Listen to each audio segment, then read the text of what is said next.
السلام علیکم دوستو، آپ کو اپنے چینل میں ایک دفعہ سے پھر خوش آمدید کہتے ہیں۔ دوستو، آج کی اس ویڈیو میں ہم آپ کے ساتھ امام بخاری کا تعارف کروائیں گے، جنہوں نے صحیح بخاری لکھی تھی۔ دوستو، امام بخاری کا نام محمد کنیت ابو عبداللہ ہے۔ والد اسماعیل بن ابراہیم بن مغیرہ ہیں۔ امام بخاری کے پردادا مغیرہ حاکم بن بخارا امام جعفی کے ہاتھ مشرف با اسلام ہوئے تھے۔ امام بخاری کی ولادت جمعہ 13 شوال المکرم 194 ہجری بمطابق 19 جولائی 810 عیسوی کو بخارا شہر میں جمعہ کے دن ہوئی تھی۔ ناظرین، محمد بخاری مشہور ترین محدث اور حدیث کی سب سے معروف کتاب صحیح البخاری کے مؤلف تھے۔ ان کے والد بھی ایک محدث تھے اور امام مالک کے شاگرد تھے۔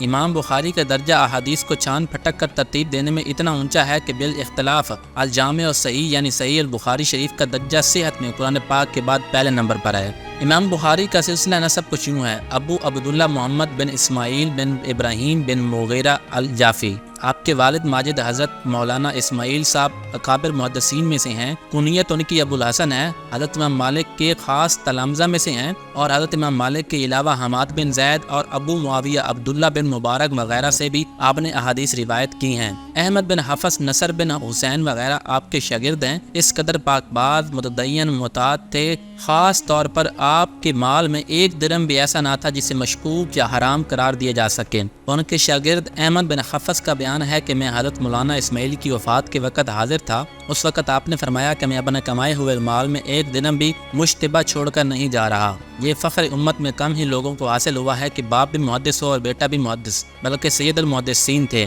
اللہ تعالیٰ نے یہ شرف حضرت امام بخاری کو نصیب فرمایا، جس طرح یوسف علیہ السلام کو کریم بن کریم کہا گیا ہے۔ اسی طرح حضرت سیدنا امام بخاری بھی محدث بن محدث قرار پائے، مگر ساتھ افسوس کہ والد ماجد نے اپنے ہونہار فرزند کا علمی زمانہ نہیں دیکھا اور آپ کو بچپن ہی میں داغ مفارقت عطا کر گئے۔ حضرت امام بخاری کی تربیت کی پوری ذمہ داری والدہ محترمہ پر آگے، جو نہایت ہی خوددار، سجدہ عبادت گزار، شب بیدار خاتون تھی۔ والدین کی علمی شان و دینداری کے پیش نظر اندازہ لگایا جا سکتا ہے کہ حضرت امام بخاری کی تعلیم و تربیت کس انداز میں کی گئی تھی۔ اس کتاب کا پورا نام الجامع المسند الصحیح المختصر من امر رسول صلی اللہ علیہ وآلہ وسلم والسنن ایامہ ہے۔ حافظ ابن حجر عسقلانی نے مقدمہ فتح الباری میں تفصیلاً لکھا ہے کہ رسول کریم صلی اللہ علیہ وآلہ وسلم اور صحابہ و تابعین کے پاکیزہ زمانوں میں احادیث کی جمع و ترتیب کا سلسلہ کما حقہ نہ تھا۔ ایک تو اس لیے کہ شروع زمانہ میں اس کی ممانعت تھی، جیسا کہ صحیح مسلم کی روایت سے ثابت ہے، محض اس ڈر سے کہ کہیں قرآن مجید اور احادیث کے متون باہمی طور پر گڈمڈ نہ ہو جائیں۔ اس بارے میں خود امام بخاری فرماتے ہیں کہ میں نے صحیح بخاری شریف میں کوئی حدیث اس کتاب میں اس وقت تک داخل نہیں کی جب تک غسل کر کے 2 رکعت نماز ادا نہ کر لیو۔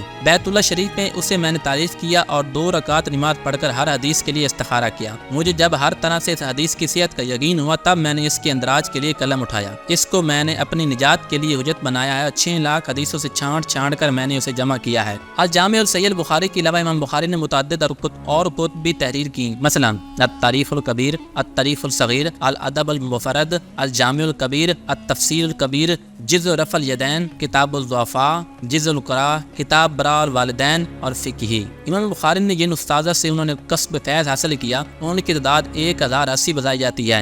ان میں امام احمد بن حنبل، علی بن مدینی، یحییٰ بن معین، اسحاق بن راہویہ، محمد بن یوسف، ابراہیم، کیتیہ بن سعید قابل ذکر ہیں۔ یہ صحیح ہے کہ آپ بہت سے مسائل میں امام شافعی کی تابع چلے۔ اس کی زیادہ تر وجہ یہ ہے کہ آپ نے شیخ عبداللہ حمیدی سے فقہ کی تعلیم حاصل کی اور الحمیدی شافعی المذہب تھے۔ تاہم ان مسائل کی بھی کمی نہیں جن میں آپ نے فقہ شافعی سے اختلاف کیا، فقہ حنفی کو اختیار کیا۔ اس کا باعث آپ کے استاد اسحاق بن راہویہ کو سمجھا جاتا ہے۔ محدث کبیر مولانا بدر عالم مدنی نے فیض الباری جلد 4 کے آخر میں ان مسائل کی ایک فہرست دیا جن میں امام بخاری فقہ حنفی کے مطابق چلے۔ امام بخاری نے 61 سال 11 ماہ 18 یوم کی عمر میں جمعہ یکم شوال المکرم 256 ہجری بمطابق 1 ستمبر 870 عیسوی کو بعد نماز عشاء خرطنگ میں وفات پائی، جو سمرقند شہر سے 10 میل کے فاصلہ پر ہے، اور آپ کا مزار آج بھی اسی شہر سمرقند میں موجود ہے۔